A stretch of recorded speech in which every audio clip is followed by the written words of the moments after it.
everyone, and welcome back to another episode of Asking Autistics. I am your co-dominator, host, Rebecca, Riki, Faith Quinn. I'm Lindsey, Brains and Spoons. Today we are going to be talking about what it's like to be autistic women. Because we're real. We exist. We do. Despite what Autism Speaks has stated in their early research, women on the spectrum, we do exist. We are not having a good time, but we're here because we don't have a choice. Yeah, I think that's something important to point out is that previously the statistics and honestly the statistics that are often still spread by groups like Autism Speaks is that, boys and men have autism overwhelmingly, with higher statistics than women do. And that's actually false. And recent studies are showing that it is actually more 1-to-1. That for every autistic boy, there's an autistic girl. So guess what? The 1 in 32 is any gender. You can be autistic. And, not to say their name 3 times and invoke the devil, but did you know that is actually the idea that autism is a boy's disorder is actually the entire reason why Autism Speaks campaigned for the Light It Up Blue to raise autism awareness. The co-founder of Autism Speaks, she picked out the puzzle piece logo, which was originally red and yellow. That was the original puzzle piece. But she changed it to blue for Autism Speaks to reflect that autism was a boy's disorder. Right. The point is that for years and years and years and years and years, girls and women have been ignored, which is the case with quite a few different medical conditions. It's, men and boys are looked at and the girls are just pushed to the side and ignored. And so we are both women who are autistic. And there's a lot of us. And I think being on the internet and being on social media has been super helpful. I know for me, that is part of the reason I was able to get a diagnosis was from meeting all of these women who were like me, people like you who were like, hey, I'm an autistic woman. We exist. And then you'd share your stories and here are the different things I deal with. And every time I was like, me too. Another thing though, one thing that does kind of irritate me sometimes though about this idea of women on the spectrum, this idea that there is boy autism and girl autism. I hate that. I hate that as a woman on the autism spectrum, specifically because it's not reflected in reality. There is just autism. And the sad fact is it's not highlighting what happens when girls show even stereotypically boy autism traits, right? They're still blatantly ignored. That's true. People are like, oh, well, it's that there's different presentations for women. It's is there different presentations for women or do you just ignore them because they're women? I think it can be helpful to give examples, though, of how it can present in women.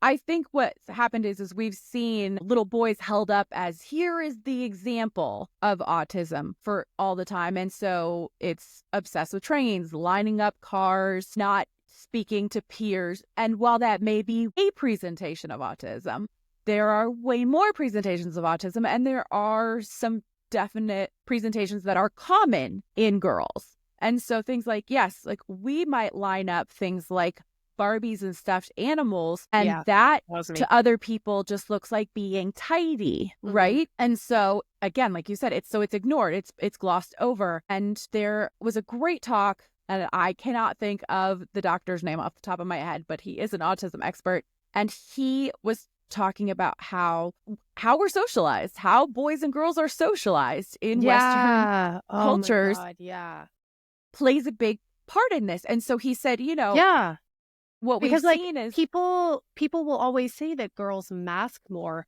but they don't follow it up with the question of why. Because that's the expectation. Do girls mask more? Because societally speaking, I don't know if our listeners have ever been a 12-year-old girl in middle school, coming from somebody who did have that experience.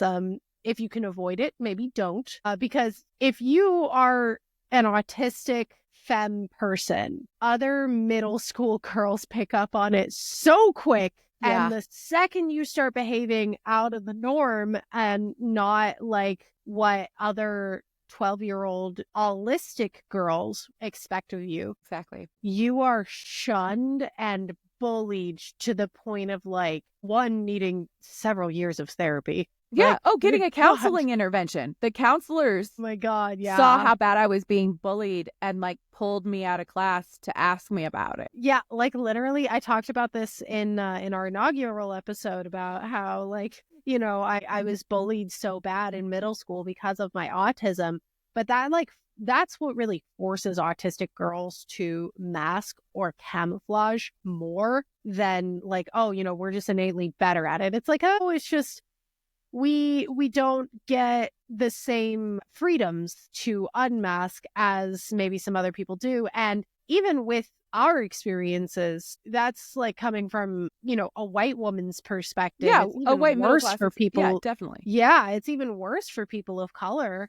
I know so many women of color who did not realize that they were autistic specifically because, one, they hadn't seen autistic women of color represented. Like, I talk about how autism representation in film and television is severely lacking for autistic women. There is literally zero for autistic women of color. Like for especially for Black women, for Black autistic women. There's not a single autistic Black woman in a mainstream project, in anything. It makes it incredibly hard to then recognize it not only in yourself, but also in children. Because again, we are still so stuck on this old, outdated, you know, misinformed idea of what autism looks like. So this doctor talked about that, and they watched and they, you know, based this on like long-term studies and things of kids, is that boys go into like a preschool, kindergarten kind of setting and they see a kid with a toy they want, they grab it. Like they do. There's not a lot of like watching. Versus little girls go into those settings often. This is just very common statistically. Yeah. And they watch and they see this kid did this and was ostracized, or there were consequences that were negative. And so I will not do that thing, even though I want to. And they'll see, oh, this other kid does this, and this, and gets praised, and other people like them, and they are safe. I should try to do those things too. And so we mimic. We watch and we mimic almost immediately. I mean, and it's like a survival mechanism. And then that is rewarded by adults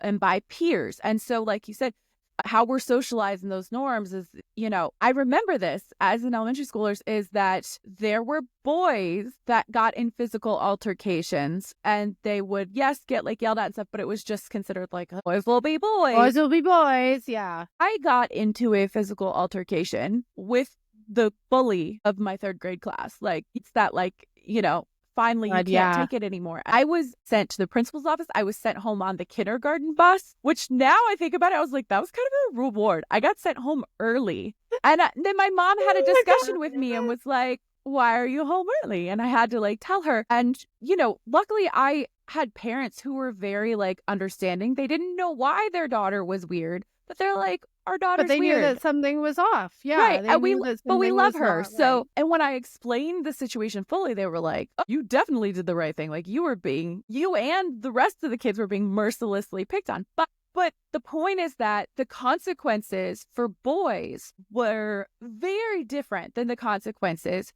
for girls. And so I picked up on that. I learned that, oh my gosh, in 5th grade, or maybe 6th, because I was in a school that went up to 6th grade altogether. I remember the girls in my class pulling me aside at recess because, again, my peers knew that I was different and weird. But I guess I was smart enough, like, that, you know, they could copy my papers or things like that. So they decided I had some, you know, value to them rather than completely ostracizing me at this age anyway. They pulled me aside and told me that there were going to be new rules, right? That now that we're bigger, now that we're mature. We're still in elementary school, but we're mature elementary schoolers. Mature elementary schools, that there are going to be new rules. And they sat down and explained these rules to me. And it was no wearing Batman shirts, no yelling I'm a vampire and trying to bite people. No collecting insects or rocks or anything gross. How much of that was a problem that they were like, we have to make a rule about yelling about being a vampire and trying to bite people? It turns out the rules were for me. So how many times did you yell, I'm a vampire, and try to bite people? Like, it was just a threat. Okay, because I have a blue jawbone. Fun fact about me, I'm in some medical textbooks. Okay. I have a blue jawbone. And so when I was younger and like losing teeth, my gums looked purple. Like I had very dark gums. Okay. So kids noticed and would tease me. And I'd be like, well, yeah, my mouth is purple because I'm a vampire. And then I would like chase them or like yell. And then nobody picked on me anymore. They were like, okay, that girl's a vampire. That is such an empowering way. That is an empowering way to reinforce that. Like, that is so empowering, honestly. Like, you're turning something that, like, that people made fun of you for into, like, bitch, you should be afraid. Yeah. Well, so see, and again, like, I learned, okay, if I cower from people, nothing changes. But if I fight back in my own little weird way, like, I can change the system, the game. What sucks is that you were punished more. Like, they were treating you like you were the bully, even though you were responding to other people abusing you first. And it's like, they're allowed to be bullied. They're allowed to bully us, but we're not allowed to respond to that bullying or acknowledge it.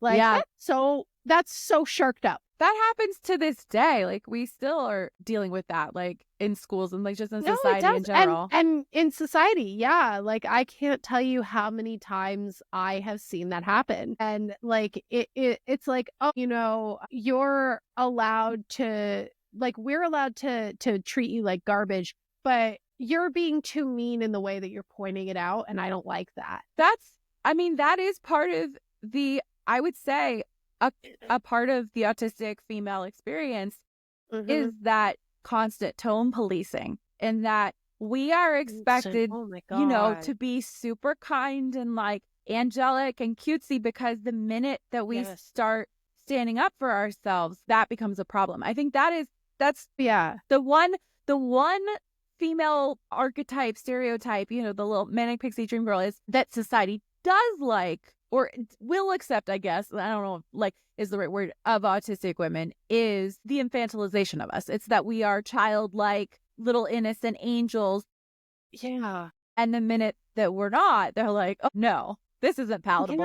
Can I just say something? This is just kind of a thought that I've been rolling around in my head over the last like couple of days, because like, you know, we talk a lot about like falling into we talk in online spaces about like falling into activism. When you're a part of a marginalized group and you're very visible, you're required to be an activist for that marginalized group, even if that's not what you wanted to be. Right, you become a representative whether you want to be or not.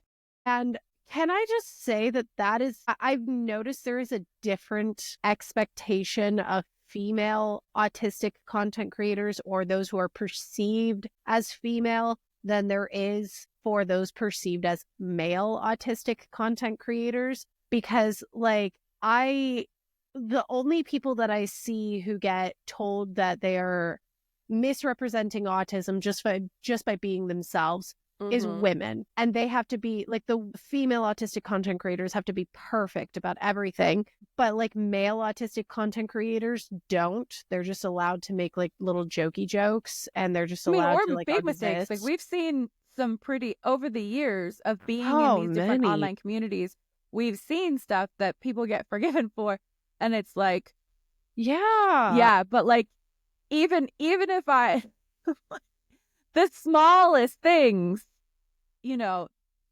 we get criticized. We're tone constantly about that. And it's just like, I'm tired of it. And like, I'm tired of girls online, like autistic women in particular, just being the butt of everybody's jokes. Yeah, that's something that we've been seeing more and more lately, is that as much as we want there to be more acceptance and knowledge and just like realizing, hey, we're here, we exist.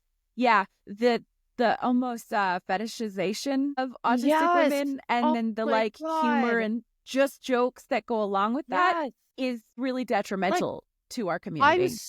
I'm so tired of hearing the like, oh, where's my autistic gamer girlfriend at? Like, she's not talking to you because she's dealing with her tism. Like, right. Where is she at? Inside her house, because we don't want to go out and socialize. Right. Like, she's struggling with burnout and not showering. Okay. Because like that's what's going on, and that's in reality. That's the thing on top of that is like people will almost fetishize the idea of the autistic gamer girlfriend, that manic pixie dream girl.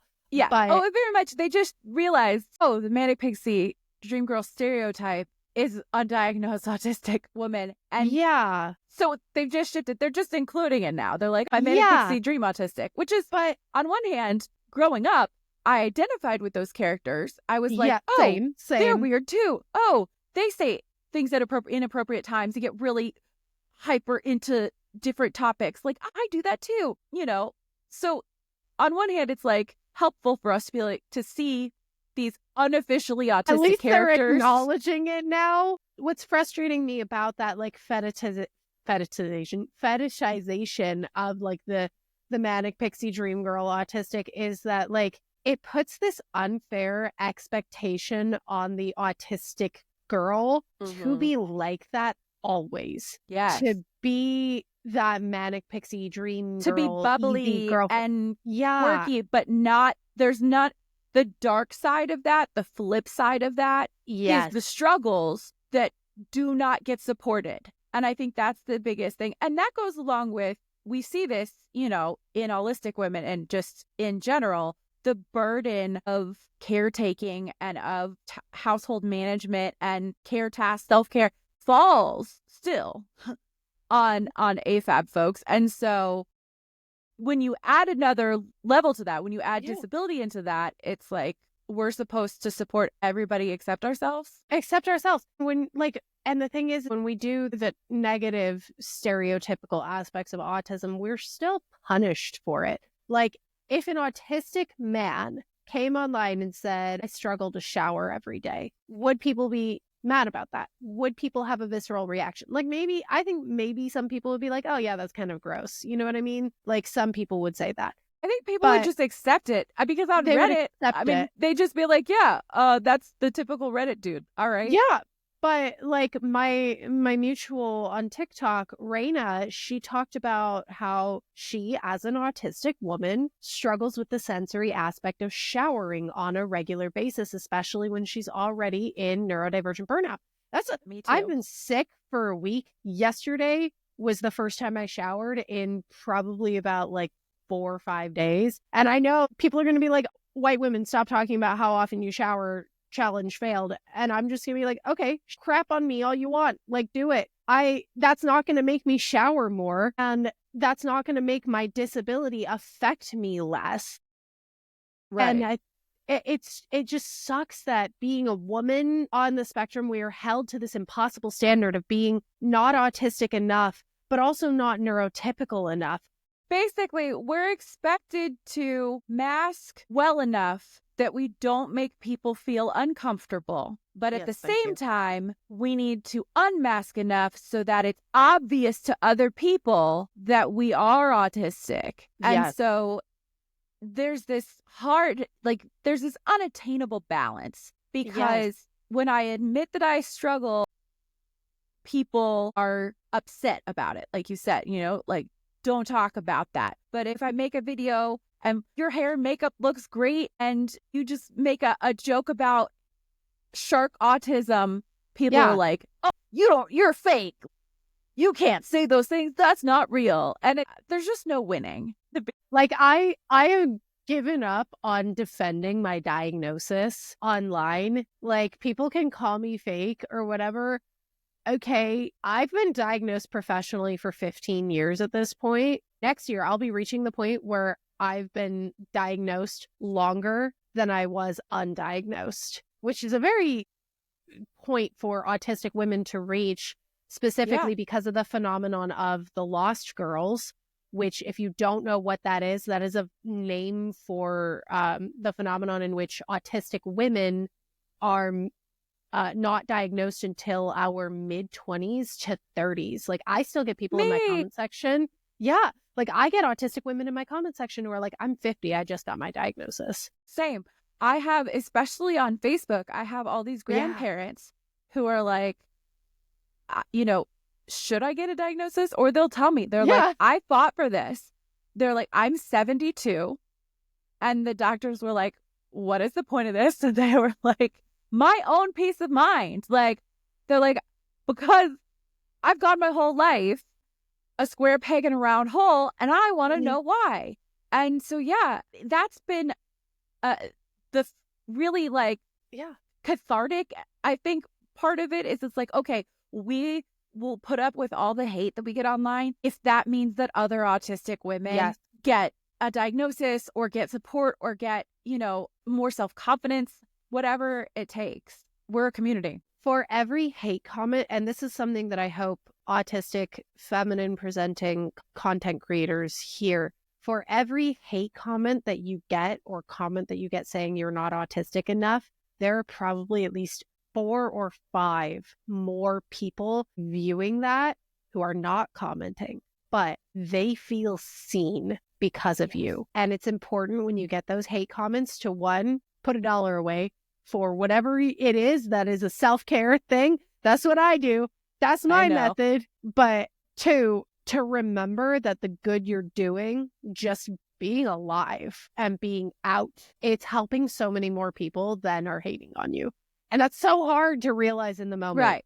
When the haters are loud, it's hard. But I found people can feel the vibes in the universe. But when things have gotten bad and I've had like a bunch of trolls and I start to feel burnt out, and I'm just gonna stop. I'm gonna burn it all down. I'm gonna delete everything. Today, me today. Right. That's when I will have an email or a message from another autistic person who's like, thank you for this, or like, I got diagnosed today, or like, my daughter is getting the help she needs because of a video we saw of yours, or because of what you said, or like, thank you for this, or that like, that's all you need is just like that one little bit to keep going, because it's again, the internet is not welcoming to autistic women. No, it's really not. And can I, going to the daughter thing, can I just talk about how common it is for autistic women right now, to watch their children go through diagnosis and getting a diagnosis to realize that they themselves are autistic. And like, that's such an amazing phenomenon to see, especially because like, there's a stereotype with autistic people where autism comes from the dads. Everyone that's the running joke. That's the running joke where like everyone who works with the community is like, for every diagnosed autistic child, they have an undiagnosed autistic father, which I fit that stereotype to a T. But seeing all of these mothers of autistic children who are realizing that their daughters or their sons are autistic and then realizing that they themselves are autistic. It's really pushing back on that running joke, because it's like, it's not just the dads. No, there's lots of autistic moms out there too. And I think that has been, I feel like that's been a good thing that we're starting to see more. And we're starting to like hear those comments or find people who are making videos who say, we went to get my child diagnosed, and they're telling the doctor, no, but like everybody does it. Oh no, that's normal. I do that all the time too. And the doctor's like, check. Like, check. Like, you too are on the spectrum. And so, it's like, a 2-for-1 deal, It is. You're going in for one diagnosis and you come out with 2. Exactly. The 2-for-1 deal. If you really think about it, it's saving money to get your child diagnosed at the same time find out that you're in the room. Yeah, like, you know what? I'm going to say that to all autistic parents. Be in the room and be reflective of yourself when your child is getting diagnosed, because it really is saving you money in the end. It's like, well, okay, I don't need to pay for this diagnosis. I already got it. And there's also that aspect that we've talked about where it is hard for adults to get a diagnosis. Yes, it is. To find somebody who even specializes in that, because again, everything has been geared towards children and especially little boys. And so to find a professional, a psychologist that one knows enough about autism and current studies and things like that, to find somebody who will even talk to you is a factor. And then for them to know beyond just the stereotype to actually give you a correct diagnosis is like difficult too. And there are so many doctors, like there was a doctor on TikTok, I think it was like last year or so, who straight up said that she refuses to give women an autism diagnosis. And it's like, why? What is the purpose of that? Like there is still so much discrimination against autistic women in diagnostics, which really sucks. Yeah. Which again is why I'm like, listen, if your kid got diagnosed and you were sitting there with that checklist and you're like, oh, it me, great. That's valid. That's valid. You got a diagnosis and you didn't have to pay for 2 of them. Congratulations on saving that $1,000. And so I think the pushback that we often get is from men or male presenting folks who were able to get that diagnosis either as a child or when they realized as an adult, they found somebody, they paid money, and it was like, of course you are. It's so easy. And it's right? like, okay, it was easy for you, buddy. Right. I was like, yeah, because like you're the stereotype. The rest of us are not. We're fighting for years. And again, even with our stereotypes, like we're still blatantly ignored due to misogyny. Like when I got diagnosed when I was 15, my doctor straight up said that he was surprised that no one had caught it earlier. Because in his words, she's very obviously autistic. And I'm like sitting in the room, like not making eye contact, like rocking back and forth and stimming. And I'm like, I don't know what you mean. I'm not autistic. And your parents, like your mom had taken you to so many different specialists and doctors and things and so that's the thing. It took years of fighting. You got it at 15, which is earlier than most women. And yet you got a childhood diagnosis. It's still late because they knew from 5 years old. They should have. My mom knew from 6 months, okay? From 6 months. She sat me in front of those Barney tapes. I didn't move or take my eyes off the screen for half an hour at 6 months old. And she was like... And then you had echolalia. Like, yeah. And she was just like sitting there and she's like, that's weird. It's quiet. I like it. But that's weird. I'm going to put a pin in that for when I can like not just celebrate the fact that my infant is quiet. Yeah. And another thing that women deal with, another hurdle, is we are so commonly misdiagnosed with like mood disorders, personality disorders, or we're given kind of platitudes like, oh, you're an empath, you're an HSP, you're an indigo child, you're a starseed, like the hippie trippy stuff. Which is highly problematic, you guys, because that's not real, okay? No, it's not. It's just like saying your Hogwarts house is the reason that you have all of these disabilities. Yes. Like, okay? Although it's really funny, I do dip into the astrology a lot. Like I am a little bit of the astrology girly. And literally like my astrology was like, you're autistic, you're autistic, you're autistic. Like every house was in autism, okay? To do that, be like you're a sun autism with a rising moon and ADHD. Like that's the only astrology I could get into. But like for those who don't know, but like back to the highly sensitive person thing, that in and of itself is just a controversial statement within the autism community because highly sensitive person as a diagnosis, for those who don't know, it's not a diagnosis as a concept. As a concept. For those who don't know the history of that concept, it was invented by a woman, like it was coined by a woman whose nephews got diagnosed with autism. And she said, no, that's not autism. That's just a highly sensitive person. And she came up with this whole thing. It's Elaine Aron is the woman. Yeah. Yes. Thank you. Elaine Aron used that term to avoid an autism diagnosis, which is inherently from ableism. Like that's inherently ableism. It's been pointed out so many times by like actual experts and the actual autism community to her and saying, hey, the traits that you've listed are all autistic traits. Like literally DSM criteria. Right. And she was just like, no, there's no possible way that they're autistic.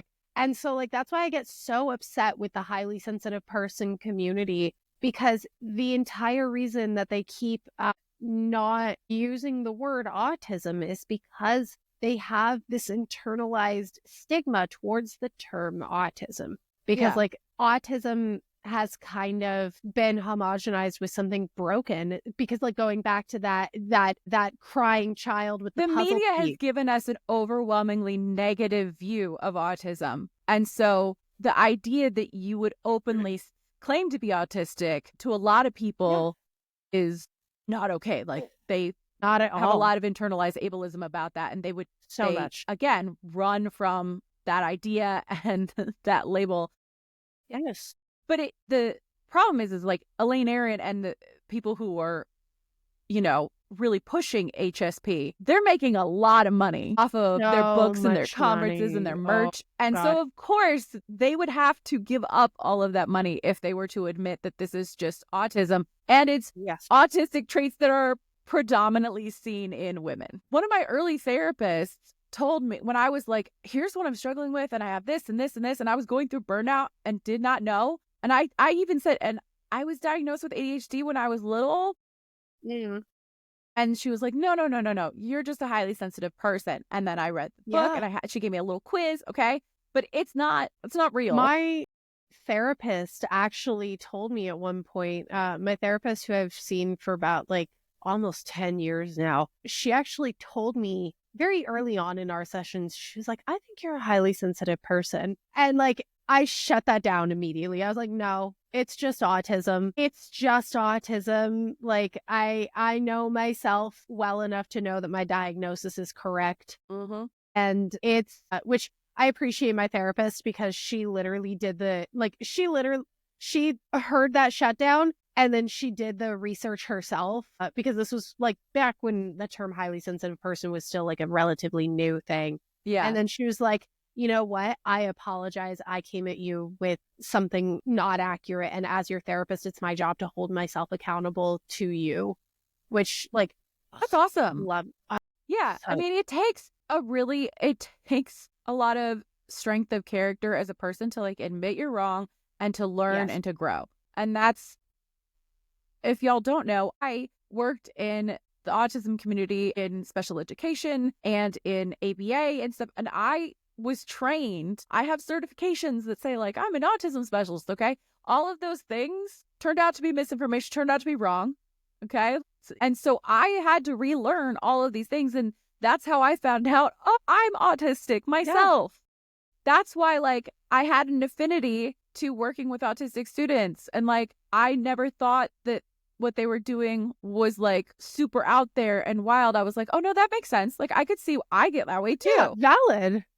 Yeah. And it's just frustrating how often girls are like mischaracterized. And this is just a problem with misogyny. Like I literally saw a thread from parents, but they were talking about going into parent-teacher conferences. They have an 8-year-old son and a 5-year-old daughter. The 8-year-old son was like, oh, he's a pleasure to have in class, very talkative, but like always has a good conversation and things like that. And then the daughter's parent-teacher conference was, oh, we're seeing behaviors that we would describe as manipulative. And it's like that kind of language is attached to women, especially autistic women from a young age. Like I can look back on, like there were probably times where I got that comment because of that whole thing where autistic play is often with the autistic person being like a director. And directed play others, was a huge component in my autism assessment. That going back, and actually I was with family a few weeks ago, and that got brought up with my siblings talking about how bossy I was as a kid and how awful that was, because if they didn't do, and the neighborhood kids and stuff, like if they didn't do and say exactly what I had planned out, I wouldn't play with them. And I would be like, fine, I'm leaving. My brother was just like, we just went along with it. He was like, if we didn't do it your way, we didn't get to do it at all. So then I had to explain to them that like, that's called directed play. And I'm sorry that I was so bossy as a kid. Yes. I apologize to you. That was not a fun experience for you. But that was how I played. And that is so textbook autism. But again, we're seen as she's bossy, she's dramatic, you know, she's overly sensitive, or like you said, manipulative, which is a terrible word to use for a kid. Those type of terrible, right? That kind of language is what's put on little girls instead of going, I wonder if that's autism. There is an unofficial list by an autistic woman named Samantha Kraft that I have found helpful. Other people have found helpful, especially if you are female presenting or AFAB and you are wondering if you're autistic, if you're kind of going through that process. Like, this has been, again, unofficial, but females with autism, the unofficial list. And one of the categories is that we are deep thinkers. Like, you're highly intelligent, that you overanalyze things. You don't take things for granted. Everything is very complex for you. Also, you get lost in your own thoughts. That's literally me getting lost in my thoughts, trying to count how many of these that I click, and it's just one subject so far. Right. Like, yeah, that's me. Bing, bing, bing, bing, bing, right? And then the innocence, we talked about this, that being naive, too honest, easily fooled and conned. You struggle with lying and are taken advantage of often. Wait, this is still just 2. Okay, so that's the second one. This is the second one, is that innocence, that naivete. And both of us have talked about that before. My sisters played the worst prank on me once when I was a kid, and this is just to show how gullible I was as a child. Okay. My sister Anita called me and left a voicemail on my cell phone saying, "Hi, this is Christy Carlson Romano, and you won a Disney from Kim Possible." Yes. And I was like, wow, I won a sweepstakes from Christy Carlson Romano. I didn't think about the fact that I had not entered any sweepstake. I did not think about the fact that it was literally from my sister's phone number. And I was just voice. Like, and her voice. Okay, but in my defense on that one, my sister does have a similar cadence to Christy Carlson Romano. Yeah. They have a similar voice and similar cadence. And I was just like, oh my God, I won this sweepstakes. And my parents were like, this is your sister. Yeah, they're like, oh, sweetie, she was in the other room. And I was like, I cried for like an hour because I thought I had gotten a phone call from Christy Carlson Romano. Christy Carlson Romano, if you ever hear this, please call me. I still, to this day, as an adult, there are things that I fall for. And it's like one of those embarrassing things, but it's very common for autistic women. Okay, the third one would be escape. So survives overwhelming emotions and sensory experiences by escaping. Can escape mentally through like dissociating, daydreaming. Then the escaping, I know, if I got overwhelmed in things, I still do it as an adult. Same. I will do that Irish goodbye so fast. Like when I not tell anybody. I literally will just like peace out. Like if I'm overwhelmed, I just have to go for a walk. Mm-hmm. Like I have to leave. It's this is actually an autistic, there is a name for this experience. It's called elopement. Yes, especially as children when you run. Yes. That's elopement. Yes. And I did that. I talked about it with I believe I told the story when we were doing our inaugural episode. I used to elope every time I was in the bath. Every time. Yeah, that you would be a little streaker. Bare butt naked, just running around in the streets because I was like, nope, I don't like this. Yeah. I mean, an elopement can look like that, running. That was the thing, is I was hyperverbal. I was able to explain myself to adults, at least my parents, I guess. And so they were like, all right, makes sense to us. Like, yep, she doesn't want to be there. So she left. Just leave. Right. And so that was the thing, is that, so I left. I ran and hid. The one day I went to preschool, ballet, gymnastics, anything. Yeah. I didn't like it. My boyfriend and I have a code word when I want to do that now. Like we have a safe word. It's pineapple. So if you took we have a safe word. It's pineapple. So if I am like feeling overwhelmed, or even if he just doesn't want to be there. Yeah. One of us will say pineapple to the other, or like text it, and the other person has to come up with an excuse for us to leave. That is such a great, I've said it before, I'll say it again, like having a safe word or code word with your partner that you can use when like communication's going to be hard for you. You can either use it if you're starting to feel a meltdown coming on, or if you like need to escape a situation, you're like, I can't handle this. Like this. Yeah. Like safe words during fights, like you were talking about with your husband, like, just being able to say that when you need to escape the emotions or calm down. Yeah. And you're about to have a meltdown. That's great. What's the next? Yeah, go on. Next one on the list. Really like four. Comorbid attributes, so co-occurring things would be sensory issues, generalized anxiety, poor muscle tone, being double jointed, aka hypermobility, like lack of coordination, may have Ehlers-Danlos, POTS, eating disorders. For IBS. Those who can't see, who are just listening, I'm sitting there demonstrating all of my hypermobile aspects. Yep. PMDD, autoimmune conditions. Yep. Guess what? So statistically, all of those conditions, it might sound random to the average person, but statistically, autistic women have a lot of those things at the same time. That's what comorbidity means. We have all of them. Or at least like more than one. There are some of them where I'm just sitting there and I'm like, okay, but is that a comorbidity or is that just autism, like part of the autism manifestation? So many people have generalized anxiety while being autistic. And I'm like, okay, but how much of that is triggered by the autism? Okay, that's definitely one. But there's other things. It is possible. They're studying finally, but we have no conclusive evidence of it, hypermobility and autism because the co-occurrence is so high. They're studying genetics. They're studying genes. They're trying to figure it out. They have not yet. So, despite what you might see in a TikTok video, nothing is conclusive yet. This is correlation, not causation. Right. But it is being studied. It is being studied because we're like, okay, why is that happening? Right. And so I do wonder and think that in the future, we might see that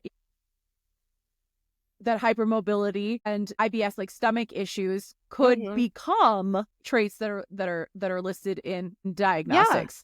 Because it's so common. What's really funny, so I have multiple autistic people in my family. All of the ones who are autistic are hypermobile and flexible, like hyper flexible, whereas none of the others are. Yeah. And I was like, again, this is correlation, not causation. But it's kind of like peanut butter and jelly. Autism goes together with a lot of things. I was the first one to be diagnosed. Everyone else with this trait was diagnosed way after I was. Like, all of the people who are diagnosed with that are women, either trans or cis, but trans women are still women. Yeah. But they are women and they are hypermobile and autistic. Yeah. So that's a correlation, and I'm glad that they're finally studying that. So that's 5. And then social interactions. Friends have ended friendships suddenly without the autistic woman knowing why.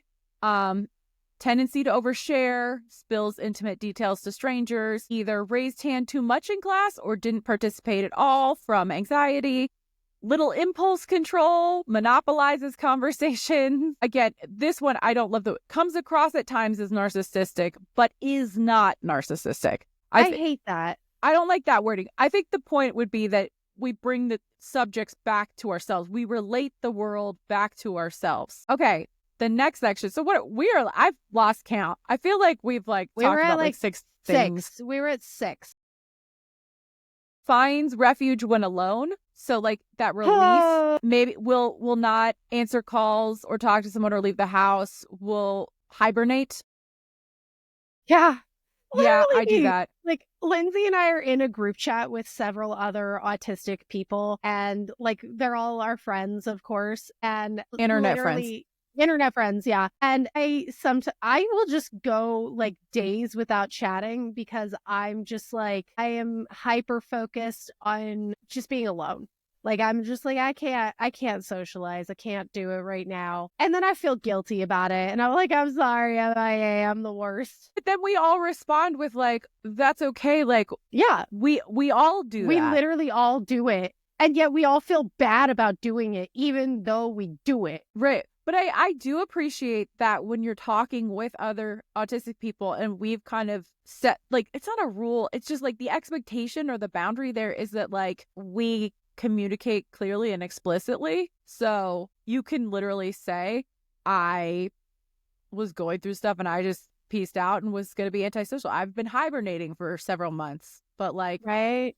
I'm back now. But Who I'm wants back. to talk about It exists. I exist. the latest TV show?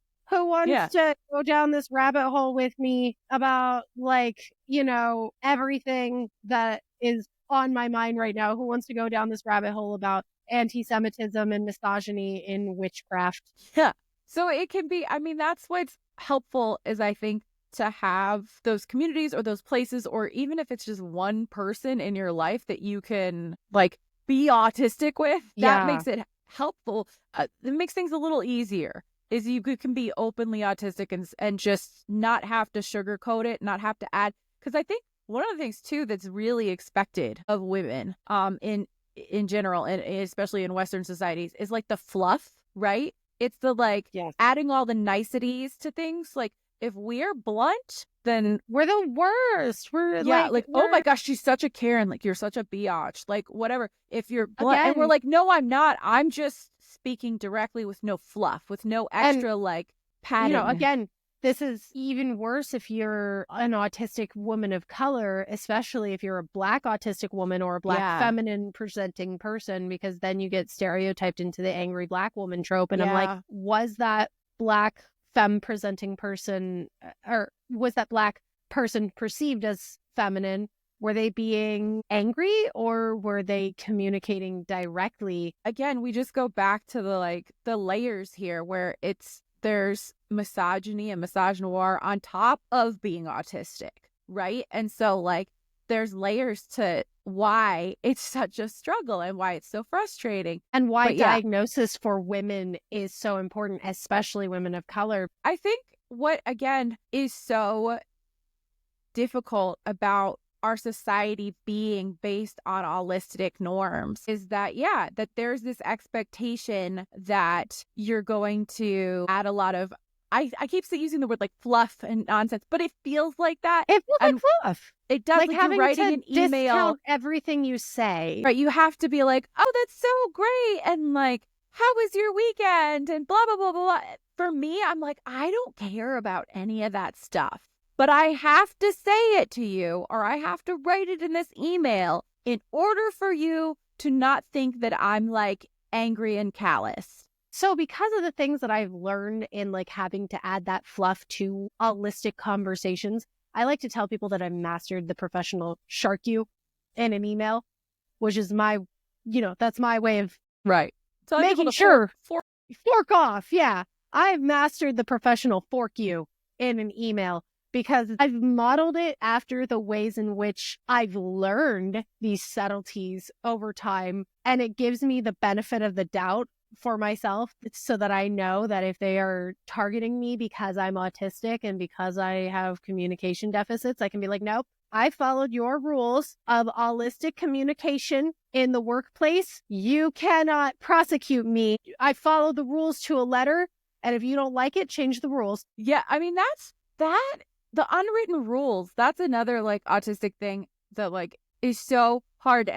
The unwritten rules are something that autistic women are held to a higher standard for. We are. Yes. Autistic women are held to higher standards on all of these things. Okay. I've lost count now she sectioned these as We're like 7. Section G, sensitive. And I'm like, oh, there we go. There's the HSP for people, sensitive to sounds, temperatures, textures, smells. Yes. Highly intuitive to other people's feelings, highly empathetic, sometimes to the point of confusion. I think that one confuses a lot of people like into thinking that they're not autistic, because it's so common that we can't put ourselves into other people's shoes. But at the same time, we've picked up on that pattern recognition where I know, based off of the time in which it takes you to respond to what I say, I know that you're feeling something different than what you're presenting. And like, that's the kind of pattern recognition I picked up on. Yeah. Well, and I think too, like, we'll say that like, you can't be autistic without being traumatized. they go together. Like They being autistic, whether you were diagnosed early or undiagnosed, you're still going to go through a lot of trauma in life because of it and because of the way society is set up and how hard meltdowns and things can be for us and burnout and those kinds of things. And so especially as you are masking or camouflaging and you're trying to live and function in this world that is not made for you, we learn to recognize the things that other people do. So we start to go, oh, that reaction, that facial expression they made, that means I did something wrong. And I'm not sure what it was. So now I'm going to like rewind in my head. How did I perform it humaning incorrectly to have gotten that reaction? I don't know if you've ever seen Inside Out 2. Have you seen that? No, I haven't yet. I need to. Oh. We should do like a live or a watch party or something. Yes, I would love that. But there's this scene early on in the movie where Riley says something and one of the girls has a different smile than she usually would. And so disgust comes up and is like, compare and contrast. And that is such an autistic experience once you learn that pattern. Like once you've picked up on that pattern recognition, it's like I compare and contrast those facial expressions. That was not the facial expression that you had previously when you were excited. And it makes it difficult because like people can change the way they express things over time. And then I have to adjust the pattern recognition with that. But like, that's where I think a lot of women especially get tripped up on thinking that they're not autistic because they have all of these other things, but they're like, because my social skills are great. And we're like, well, are they? Or like, is it just your pattern recognition and masking? So often people are like, the autistic inherent, like we can pick up on the vibes. You're not picking up on vibes. You're picking up on a pattern. Right. And it's a learned behavior. Like over the years, we have been conditioned essentially to notice when people are getting upset with us because it's happened so many times that like, we've got a hair trigger to try to pick up on it. We really do. We have that hair trigger because it's a safety mechanism for, again, like those 12-year-old girls in the locker room who are like saying mean things about you because you're autistic and you didn't pick up on something. When you've learned, this is why so many autistic women learn how to blend in so much, because the punishment is so severe that you are forced to pick up on those patterns and you are forced to be able to understand. And when you do get it wrong, you're punished so severely. Right. Because it's not just physical, it's mental and emotional. And unfortunately, the social structure is like really, really negative for women. It's so negative because women, like, people are like, oh, women inherently distrust each other. Women inherently, like, that's always like a joke amongst men. And it's like, I don't even think that that's true. No, it's a learned behavior. It's a learned behavior from society. And even so, and society loves hierarchies. They do. As a collective group, hierarchies and playing into that system is rewarded. It is. It's rewarded because it's like, if you don't, it's punished. But if you do, you're safe. But yeah, it's one of those things where a lot of these things are learned behaviors that we have. We just don't realize that we've done that. The next section is sense of self. Imitates others without realizing it, suppresses your true desires, exhibits codependent behaviors, adapts self to avoid ridicule. There's that Zooey Deschanel autism, the manic pixie dream girl autism. Ooh, like, feels significantly younger on the inside than on the outside. Oh my God. Yes. Okay. So I just turned 30, like 3 months ago. 40. I do not feel 30. I definitely don't feel 40. I feel like I'm still 25. And which is really funny because when I was 25, I felt like I was 25. But 5 years later. No, when I was 25, I felt like I was in high school and I was constantly playing catch up. I have always felt 5 to 10 years younger than I actually am. And I feel like I'm just behind everybody else trying to figure things out. And like, it's so obvious, like that's again, like why I don't understand people who are like, autism is not disabling for me. I don't relate to that because I'm like, I'm so cognitively aware of how developmentally behind I am. Yeah. Like, it's not a coincidence that most of my friends are significantly younger, that are they're in like I their mean, you're significantly younger mid-20s. than me, Yeah. but and that's the thing, you're 10 years younger than me. In the same space as you mentally. Right. Well, but that says a lot about me. But I think a lot of it too is that, like, I get to give you like big sister advice sometimes, where I get to be like, Oh my God, yes. I did that. Yes. I've been there. It's so I actually useful. experienced that one. Right. Autistic friendships, it's been interesting because with other women, like, the age is less important as much as like just we are experiencing the world in a similar way. And that is what really has created those bonds, is like, it's not based on proximity. It's not based on we both have kids that go to the same school together, right? Our friendships have really very much been based on, well, the autism and the ADHD. And on top of that, I think that a lot of this was exacerbated by COVID. I think that so much of this was not like COVID didn't cause it, but it did really amplify this experience for a lot of people, I think, because I made this video back in 2022, 2023, where I was like, oh, when COVID started, I was 25 years old. And at the time I was like, now I'm 28. And I feel like I was robbed of my mid-20s. I was robbed of those experiences. And it only exacerbated the fact that I already feel behind because of my social deficits and my cognitive deficits, because autism is in and of itself significant cognitive delays. Yeah. Even though sometimes we're perceived older. Right. Oh, with women, especially, because if you are developed, physically, we're just, honestly, it's gross that even at 12, we're getting hit on. It's just, yes, the expectation is this idea that girls are older, or you're so mature for your own age. And that's not true, ever, especially for autistic women. We're not. We're just, like we said, we've just read some books about topics, or you know what I mean? We use very specific phrases. Mm-hmm. The words we're choosing, linguistically, we're doing great, but socially we are not.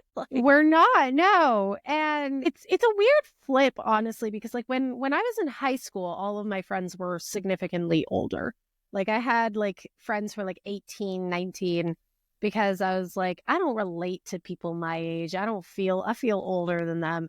But then as I grew into my 20s, it was very obvious, my significant cognitive delays. And I was all my friends are younger than I am. All my friends are in their 20s, and I'm 30. And while that it kind of some people would be oh, that's creepy, that's weird. And it's okay, it depends on the context of the friendship. Yeah. Because as an autistic person, that's just a normal autistic experience. It's studies across the board show that. Yeah. So long as you're not doing or saying anything inappropriate or engaging in inappropriate activity, there's nothing wrong with that. I mean, that is the hard thing for a lot of women. Is on one hand, we are infantilized, especially autistic women. We talked about that people want to treat us like we're children. Mm-hmm. But at the same time, internally, there are times when we feel very immature about different things. And I think that's, again, there's no balance, and it's I don't know what to do. And autistic people, especially autistic women, are just inherently demonized for that. So many people are oh, these girls are so immature. And it's okay, but this is where I'm at. I can't help that my brain is not developed the same way that yours is. Scientifically speaking, there have been studies on this. The autistic brain develops at a slower rate into adulthood than non-autistic people. That is just a physical aspect of autism. It's, I don't know why. I'm not a sciencey person. I sell autistic bimbo shirts for a reason. I just recite the science. I don't know the science, but my personal theory is that we develop at a slower rate into adulthood because we're playing catch up with, for one, our infantile cognitive delays that are just inherently a part of autism. And on top of that, we're also having to process so much more at once than non-autistic people. How do we have time to develop at the same rate as they do when we're processing everything at a different rate? When light and sound and smells and everything else is so overwhelming to me, and my brain's trying to process that. along with whatever social norms and hierarchies are existing in this situation. Like, yeah, that's too much to take in. It's so much to take in because it's like, how much of important conversations and developmental conversations and developmental experiences are we missing because we're too busy recovering from the physical ones that we are experiencing that they're not. Yeah. Okay. Then the last section is words, numbers, and patterns. Likes to know word origins or origins of historical facts, root causes. Confused when there is more than one meaning or spelling of a word. Notices patterns frequently. Remembers very exact but unusual details about people's lives. I just want to point out the curiosity actually leads me to being a better content creator, because the entire reason I'm making this video that I'm currently working on about witchcraft and the history of it with misogyny and anti-Semitism, I was just watching Hocus Pocus and I was like, where did this idea come from? Why did people get burned at the stake? Why are people why are witches always portrayed like this? And it sent me down a rabbit hole. Yeah. And that happens. And I get to share it. That's one of my favorite things about being a content creator is I get to share whatever hyperfixation my autism is sending me down.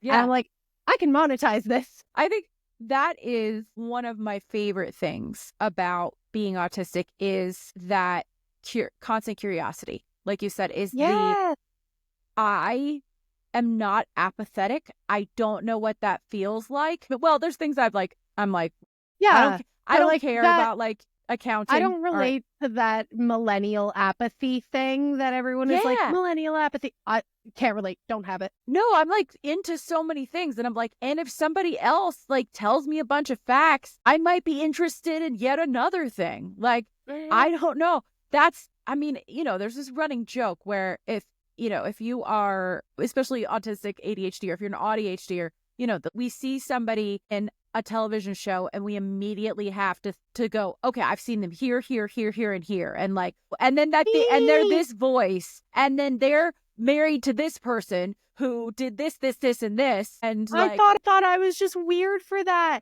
I thought that is such a common community experience. I actually have a routine when I watch films. So the first time I watch a movie, I watch it to watch it. I watch it to watch the movie. Second time I watch it, I'm like, I want to watch this to pick up on what I missed because I was too busy enjoying the movie. And then the third time I watch it, I'm like, I want to watch it while I'm looking up every bit of trivia I can find on this movie, because I need to know about what every aspect of this filmmaking process was like. I need to know about the things that happen behind the scenes that are really fun and entertaining. Like the stereotype of the person who watches Lord of the Rings and shares about the broken toe story of the two towers. No, the broken toe one. Every Lord of the Rings fan is freaking out right now, just so you know. So this, God, stuff about Viggo Mortensen sewed his own clothing and he was full in character. It was Viggo Mortensen. It was Viggo.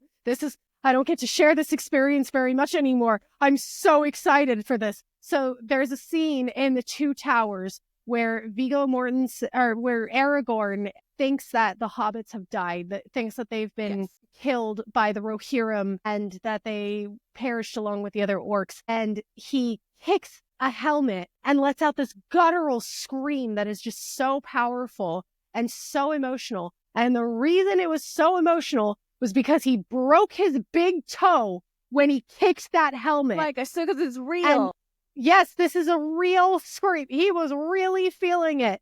And every Lord of the Rings obsessed person, Lord of the Rings is one of my longest held special interests. I'm a bit, but I don't know all of the movie trivia. Yeah. I will own that. I do not. That's beautiful. This is I want I have a Lord of the Rings dress, the cartoon from back in the day. The Ralph Bakshi cartoon. Yeah. Yes.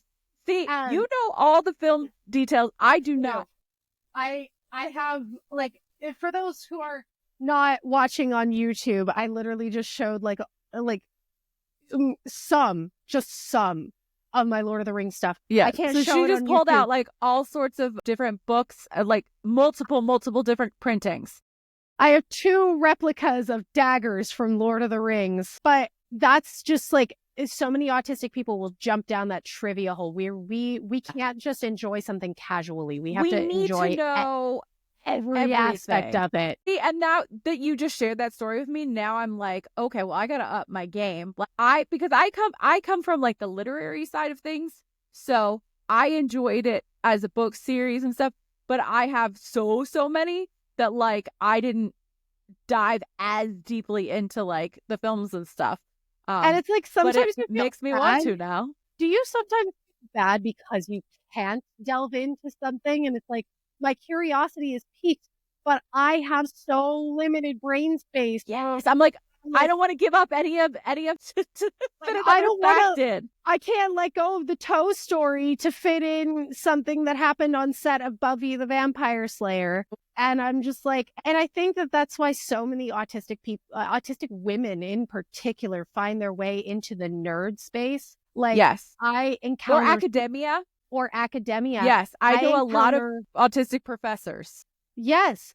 And in my experience, like not going to cons, because I only just went to my first con, and that was VidCon, where I was invited as a speaker. I spent years and years and years going to conventions. Actually, I made geek content is actually what I started doing on the internet years and years ago. So I have been to so many conventions and met so many, autistic celebrities, but also autistic people. Gosh, the amount of neurodivergence in nerd spaces, especially at conventions, I mean, it's got to be at its peak. Autistics are definitely in the minority there. I had this bar that I went to back when I lived directly in Los Angeles. It was like literally 5 minutes from my apartment. I no longer live there. It was called Scum and Villainy Cantina. Still my favorite bar. It's a Star Wars themed bar. Chewbacca plushie. Sorry. No, it's not. It's an Ewok. Or it's an Ewok. I got a fake Star Wars fan. I'm so sorry. I have a bunch of Ewoks. I actually used to have more. This is my Office Guardian. It's a BB-8 replica. I love it. Yes, I've got multiple Ewoks. Oh, the other one, I can't grab it. It's too far away. Listen, folks, I have the entire Shakespeare. We have a Shakespeare. Star Wars is the coolest thing, and I want one of those. So cool. I have the Shakespeare Bible, which is everything he ever wrote, and it's literally like that big. I'm not taking that out. It's so big. But like watching or going to these nerd spaces, there are so many autistic women in particular. But at Scum and Villainy, because it's one of the few places where, like I said, we're safe. Well, not really. Conventions are not safe for women. No, it's one of those few places where we can be openly autistic in a sense about like get really into our special interests, dive really deep into a subject, and we're allowed to do it there versus I would say you're right in like typical settings we're not. That is not encouraged, but in academia, so like if you have a special interest and you can study that, then that's acceptable. And again, it is in the geek nerd world, you get into something really, really deeply. However, it's still, again, because misogyny exists in the world, it's still harder to be a woman. But I will say that's where I found friends originally, in geek spaces. Because I felt more understood there. Speaking of misogyny in like geek spaces, like one of the things that I'm studying for long form content, again, another hyperfixation rabbit hole that I went down, is like the effects of like Gamergate. Yeah, for women in online spaces. And one of the people who was like the most harassed was a woman named Anita Sarkeesian. Her only crime was talking about misogyny in video games. And I was just like, this is a rabbit hole that I would go down. This is something that I would talk about, because it's like my autism brain is like, I need to know everything. Where does this originate?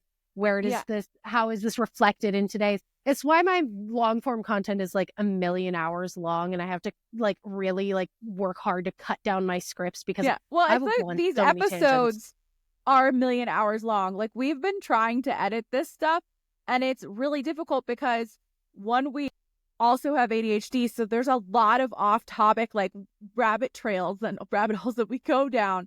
But also, we just are like, oh, I have more information about this. and it's hours, and hours long. we have to over specify every detail. Like we have to go into every detail because our brains are not really able to process as much what is relevant and what is not. Like I said, I'm doing this Gamergate video and I wrote an entire script that was 20 pages long. This was going to be like an hour and a half to 2 hour video. Oh my And gosh. I was looking at it and I was like, some of this is just not actually relevant to the conversation. No. And you're like, it's just details that I, as an autistic person, really enjoy collecting. And so I went through Grammarly and I was like, hey, show me what's not necessary. Like, show me what's not necessary to the plot. And that's something that, like, as a kid, as an undiagnosed autistic kid, I struggled with the classic studying techniques because, you're only supposed to right? Or like that you're only supposed to highlight the important parts. And I'm like, well, what are the important parts? I'd like wind up highlighting the entire book. Like, right? And then you're like, well, if it wasn't important, like, why would they put it in? Like, thank you. Why is it in the book in the first place? So yeah, this autistic people have a different way of thinking. Yeah. Where we tend to be like top-down thinkers. Mm-hmm. And right, I'm like, no, it's bottom. We tend to be bottom-up thinkers. Yes, sorry. Like holistic people tend to like have the subject and be like, think about that and talk about what's relevant to that. We're like, we're gonna find everything first and then figure out the subject. We have all this useless trivia in our heads, and like autistic women are like on constantly. One of the things that I see about young autistic girls is that they talk a lot. Every little report card is like, talks too much. And it's like, again, that's misogyny. That's not just ableism. That is ableism with misogyny, because autistic men, despite doing the same thing, very often, not always, some autistic men do experience it the way that autistic women do, but they don't tend to be told that they're too talkative. It's like, I value what he has to say. I think it's seen as a sign of intelligence. Yes. Girls, it's seen as annoying. And I'm so tired of that. Right? And something that needs to be shamed and stopped versus that same trait in boys is seen as a sign of intelligence. Yeah. Yeah. And that's outside of autistic spaces, like the autism compounds it. But outside of autistic spaces, that is a very big misogyny problem, where men are allowed to talk and be intelligent, but women can't be too intelligent or else we're overbearing. And autistic women experience that at such a high rate. Such a high rate. Yeah. I mean, it's where, they've done something, and I don't know the statistics off the top of my head, but where we hear more criticisms than our peers. Like it's like thousands. It's really difficult. The amount of times I've been like told it's not that deep, but isn't it? But it is quite literally that deep. Everything is deep. Everything's deep for autistic people. And so it's all deep. I mean, you've got sharks behind you, like into the water. It's like so deep into the deep. Deep into the waters. Into the deep ocean. As much as I love this, and I get a lot of like positive like energy from being with Riki and being able to be openly autistic, like there's still a component of masking that's involved in us doing these things. Yeah. So when we make video content of any kind, whether it is a podcast or a YouTube video or even a TikTok that you think is only 30 seconds, takes us like hours to do usually. Yeah. So that's something to keep in mind.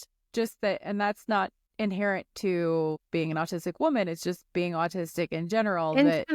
It's just women kind of are forced to mask a little bit more. But this aspect in general, like with the content creation, that's not specific to an autistic woman. That's just autistic people. Right.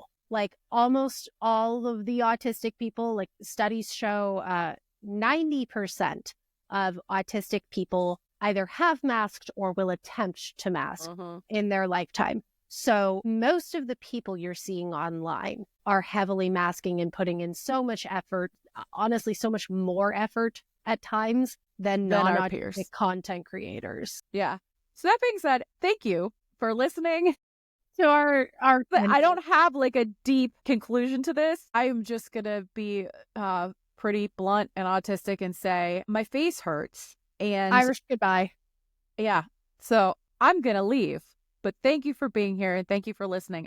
We do really appreciate it. I am Lindsey Brains and Spoons. You can find me everywhere at Brains and Spoons. And you can find Riki at Rivera Bon Bon. Yeah, everywhere. And Asking Autistics. You can find everywhere, hopefully. And like and subscribe to us, boost our channel, comment something like a banana. If you made it this far, comment a banana. And just confuse everybody who didn't. Confuse everybody who didn't. Just comment a banana. And push all the buttons. And thank you for sticking with us. All right. Thank you. Oh.